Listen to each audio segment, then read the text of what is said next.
So ayan mga kasing kabali, ito na siguro huhuliin natin. Tignan nyo naman yung mata. Wala pala siyang one eye. Baka tinuka lang. Pero tignan nyo yung mata mga kasing ko. Puti siya pero yung mata niya kakaiba. Ayun o. Parang ano, John Arten.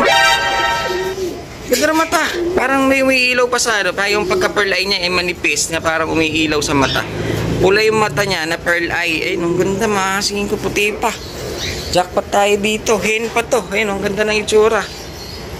Baka may bloodline to, hindi lang natin alam dahil nga hindi naman natin natanong sa tropa pips natin na taga Kamiling kung ano mga bloodline dahil nga nagbabawas lang. Basta binilang ko lang, maganda kasi kulay kaya hindi ko na natanong. Pero sa itsura, ang ganda niya mga kasing ko.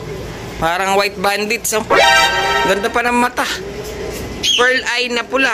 Tapos parang John Arten yung mata niya. May kumikislap doon sa, ayun o, yun o, hindi makawala. Ayun o, may kumikislap doon sa pinakadulo ng